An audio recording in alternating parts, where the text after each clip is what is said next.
Bonjour, bienvenue dans ma bibliothèque. Bienvenue dans ma bibliothèque, oui, dis-je. Ici le Père Bruno, mes bien chères sœurs, mes bien chers frères. Je vous souhaite la bienvenue dans ma bibliothèque. Nous sommes à Montréal, le 2 mars 2014. Aujourd'hui, je voudrais vous entretenir d'un sujet qui me touche beaucoup. Je voudrais vous parler des péripatéticiennes. Je me suis pratiqué beaucoup pour pouvoir dire le mot correctement. Péripatéticienne. On nous accuse, nous les membres de la Sainte Église catholique, de considérer d'un œil plutôt malveillant ce métier par trop décrié.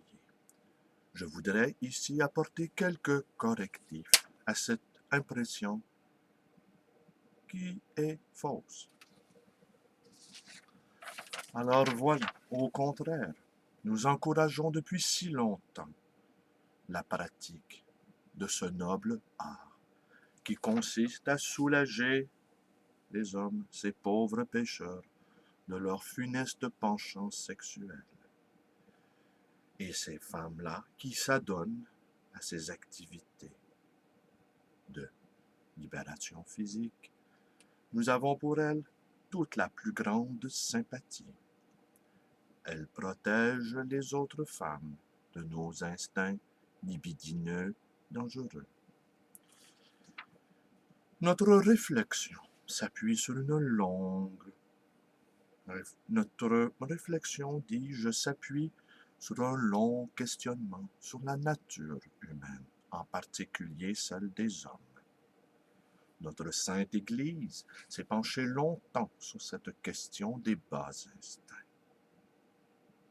Nous en sommes venus à la conclusion qu'il n'est pas bon de pratiquer l'onanisme, car cela empêche la procréation, empêche simplement l'œuvre de Dieu de se manifester dans toute sa magnificence.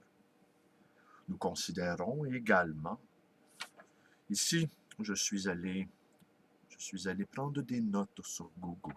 Ah, la merveilleuse invention qu'est Google, et qui nous facilite la tâche, nous, les porte-parole de la parole de Jésus. Alors on y lit sur Google que la tradition chrétienne considère la prostitution comme étant un mal nécessaire. N'est-ce pas le docteur Angélique, le bien-aimé saint Thomas d'Aquin, qui disait qu'elle est nécessaire à la société, comme les toilettes à la maison. On met un petit peu de push-push, on légalise et tout est parfait. Et le push-push nous garde des auteurs pestilentiels qui finiront bien par nous faire tourner la tête. Aussi, ne saviez-vous pas, mes chères sœurs et mes chers frères, que l'histoire de la Sainte Église catholique a débuté par Marie-Madeleine, qui a constaté, cette très chère Marie-Madeleine, qui a constaté que ce Jésus s'était échappé du tombeau 3 jours après avoir été crucifié, mort sur la croix pour nos péchés. Et c'est elle la première qui a vu le tombeau vide. Et c'est à elle également qu'est apparu la première fois notre Sauveur Jésus-Christ. Et elle a voulu, encore une fois, cette bougresse, cette pécheresse, elle a encore voulu le tripoter. Et Jésus a dit, ne me touche pas. Noli mi tangere. Ensuite, j'ai tweeté quelques prières aujourd'hui, en ce dimanche, en ce beau dimanche de la résurrection de l'espérance. J'ai tweeté quelques prières à quelques-unes de mes sœurs bien-aimées, qu'il m'arrive parfois d'aller visiter dans leur cloître ou dans l'intimité de leur chambre. Oh, il n'est pas question pour moi de rompre tout à fait mes vœux, Mais je suis si fragile, je suis si faible, mes bien chères sœurs et mes bien chers frères, qu'il m'arrive de pécher et de tomber également dans le stupre et dans la luxure. On se demande encore ce que signifie le mot stupre. J'ai vérifié encore sur cette magnifique machine qu'on appelle l'ordinateur, et j'ai vu que le stupre était une sorte de matière nauséabonde, mais également fort plaisante à toucher et à voir jaillir ainsi de nos corps soudainement libérés. Aussi, mes bien chers frères, mes bien chères sœurs, je suis content enfin d'éclairer vos consciences en vous rappelant que l'Église catholique a toujours encouragé la prostitution de toutes les manières possibles.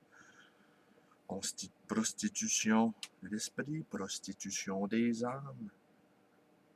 Pour nous, notre Seigneur, notre grand Seigneur, Seigneur avec un A, n'hésitera jamais à être du côté de la brebis galeuse et de la brebis égarée également. Alors, sur cette petite vidéo du dimanche, le Père Collateur vous souhaite une bonne journée. Et comme le rappelait notre Seigneur Jésus-Christ, aimez-vous les uns sur les autres et allez en paix par la grâce du Saint-Esprit. Bonne journée. Oui, aussi, je vous invite à écouter en direct la messe du Vatican. C'est beaucoup moins fatigant que de se déplacer et aller à l'église du coin afin d'écouter des sermons d'un ennui mortel, d'un tel ennui qui fait naître en nous des pensées obscènes, des pensées qui ne sont pas appropriées à la vie de chasteté et de prière dans laquelle nous nous engageons courageusement en luttant contre nos penchants naturels. Merci et bonne journée à tous, à toutes.